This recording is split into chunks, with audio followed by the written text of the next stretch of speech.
তুই কি কাণ্ড করলি বাবা? হ্যাঁ, তুই মার শাড়ি উড়িয়ে নিয়ে তোর মা শাড়ির উপরে শুয়ে আসছে এভাবে। হ্যাঁ, দেখেছেন আমি কালকে বিয়ে বাড়ি গেছিলাম, বিয়ে বাড়ি থেকে এসে আমি শাড়িটা এখানটা রাখলাম, আমি ভাবছি সকালবেলা আমি একটু ঠিক করব।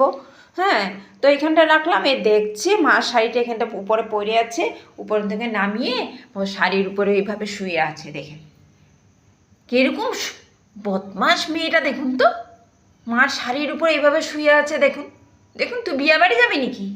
হ্যাঁ, তুই বিয়ে বাড়ি যাবি নাকি? কি তুই বিয়ে বাড়ি যাবি লালপুরি হয়ে? হ্যাঁ, বিয়ে বাড়ি যাবি? যাবি, শাড়ি পরাই দিয়ে আয়। তা শাড়িটা এভাবে ধরে রাখলে হবে? দুই হাতে এভাবে ধরে রাখছিস তো শাড়িটা, পরিয়ে দিয়ে দেয় তো বিয়ে বাড়ি যাইতে পারবি মা শাড়িটা পরে লালপরি হয়ে। আসো, মা শাড়িটা পরাই দি, আসো আসো। শাড়ি পরবা?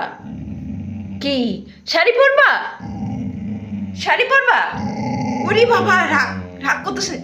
শাড়ি বাবা রে বাবা, ও মা, মামা শাড়ি নিয়ে তুই আমাকে ফুটানি করতেছিস, আমাকে তুই বোকা দিচ্ছিস। তুই শাড়ি দিবি না? দেখুন দেখুন, দুষ্ট মেয়েকে দেখুন, দুষ্ট মেয়েকে দেখুন, দুষ্ট মেয়েটাকে দেখুন, দুষ্ট মেয়েটা দেখুন, এই দুষ্ট মেয়েটাকে দেখুন।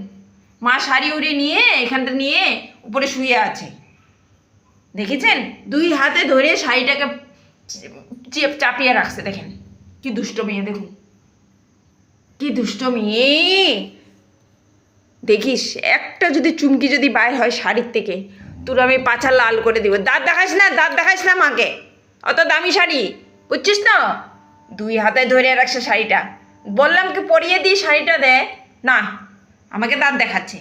উপরে শাড়ির উপরে শুয়ে থাকবে, কাঁথা বানিয়েছে শাড়িটাকে।